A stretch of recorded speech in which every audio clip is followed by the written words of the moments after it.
And here is the actual step that we are talking about. It's at the front end of the door. There's the exit door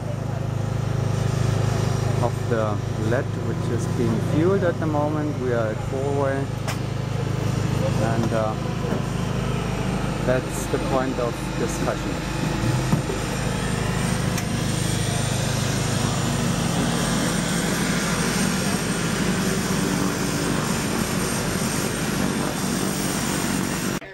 My name is John Johnson. I come from Wisconsin. I work in a lumber yard there. When I walk in the street, the people I meet go to the drop zone.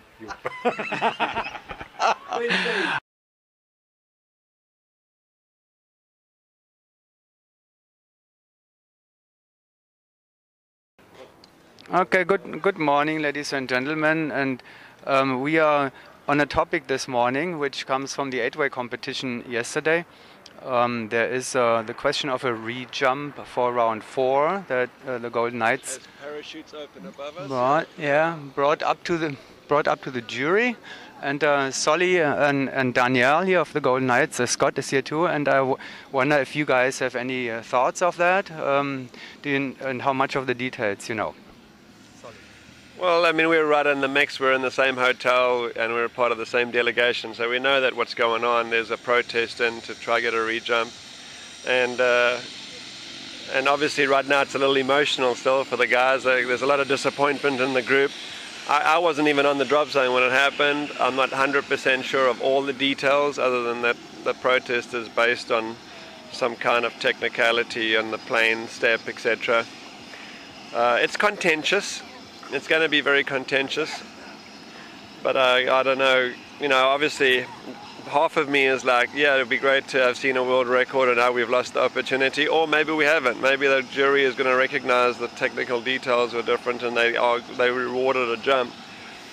I think all of us, I don't know if you guys, we haven't discussed it, but I mean, I think, what do you think? Should they have a re-jump based on my emotion? I would say yes, but... I'm not sure exactly either. I didn't talk to any of the guys about it. When they landed, we kind of gave them their space as far as letting them deal with the disappointment of what happened on the jump.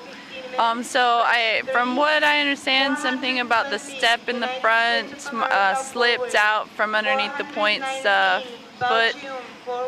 The airplanes are a little different, but we go in knowing that each aircraft is a little different. So, I mean, it's up to the jury now.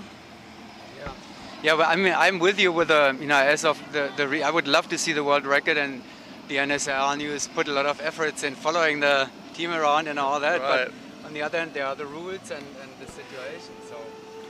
Yeah, I'm hearing from teams that trained here before that particular piece of carpet on that front step is very slippery in one direction, probably in the direction of where the wind blows, the grain of the carpet, I don't know, but the Danish team were telling me this morning, oh, that thing is really slippery before you got to be aware of it.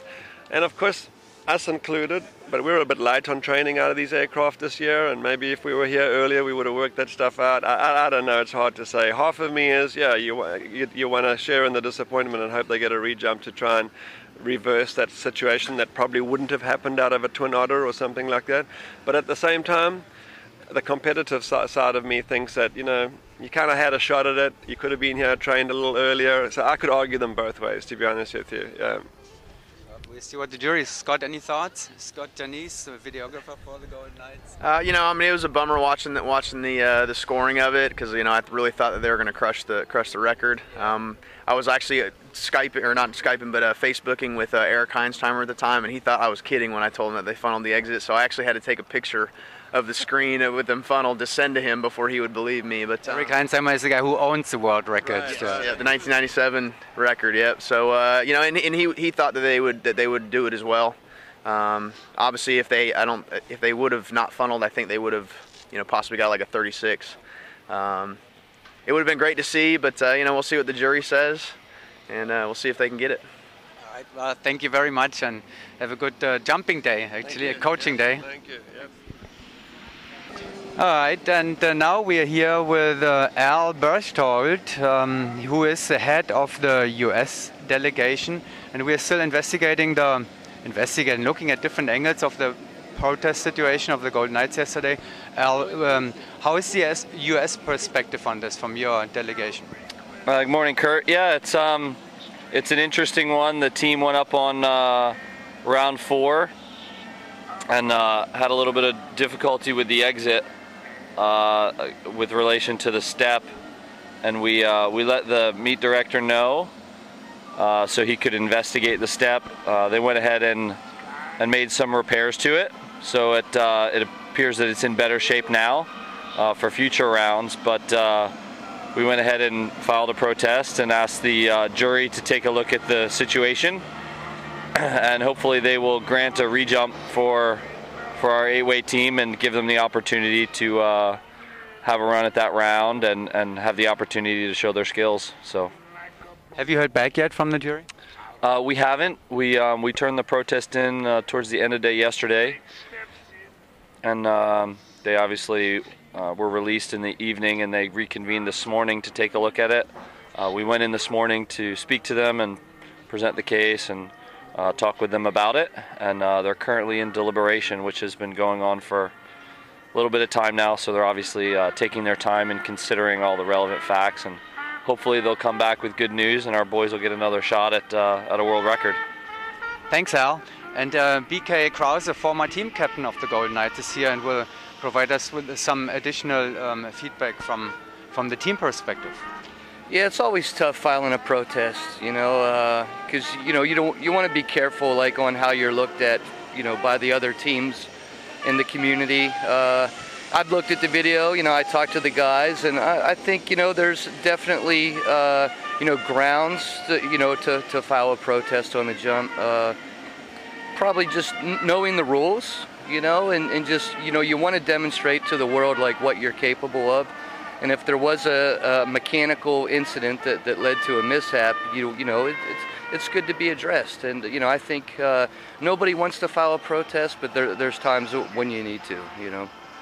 You had your own experiences with this, and we had an earlier conversation with Chris Talbot where he mentioned that you got to know the rules. What was your experience with that? Well, in 2010 in Menzelinsk, we were circling at altitude for quite a while.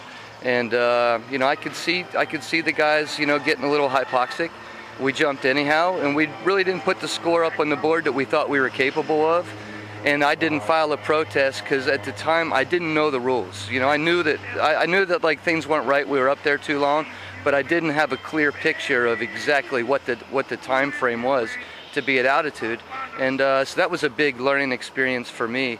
But once again, like we didn't protest, because I didn't know the rules, and I think with having the team leaders that do, for instance Albert, he knows the rules and the spirit of the rules, so it's good to have people that know that can help the teams demonstrate their best ability to the rest of the world. It could have an impact.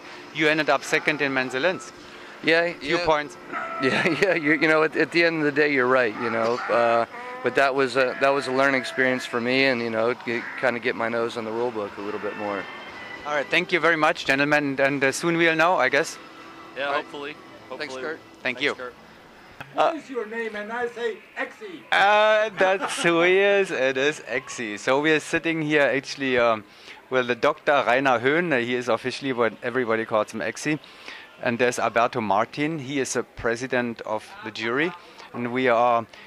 Exy is a former member of several juries, and so before we ask Alberto for about the final conclusion and some reasoning of it, Exy, maybe you can explain to us what's the jury for, what's it doing, and the members, and who is the jury here. We can ask Alberto. So first of all, what's the jury? Okay, it's very easy. The jury basically decides all factors which can happen, but which are not covered by the rule. That is what the jury is for. That is a gremium of three people, president and two members, and they decide with a simple majority everything that is not covered by the rule. Okay, so today's topic or issue was that a typical case for a jury, the 8-way exit? Are you familiar with the topic? I've heard about it, and this is it is not a very typical one, but it is one where a paragraph was used which says that anything which is not covered by the rule is decided by the jury. And actually, the incident which was claimed is not written in the rules, which means that if you get stuck in the door, if you get stuck on the floor, if you're slipping on the floor, things like this are not covered in the rules because you have normally to deal with that. So it is a case for the jury. And now we move over to Alberto. You are Alberto Martin from Spain. He is the president of the jury here in Prostejov. And Martin, first of all, Alberto Martin, both work, right? Who sits with you on the jury here at the World Meet? The jury is 3 members. We're on the jury. I am the president, and we also have Silvia Wagner and Lindy Rostov from Australia, from Austria and Australia. Okay. Yeah. And the jury has come to a conclusion now. I read the paper earlier. It was well explained actually, but maybe you can give us a quick breakdown of the reasoning and what was the case. Yes, okay. The protest was presented in order. It was correct protest. They can do that. They can make a protest, and we followed the procedure. We called a meeting and we heard both parts, the protester and also the meet director, and trying to draw conclusions to see if they were right on their request.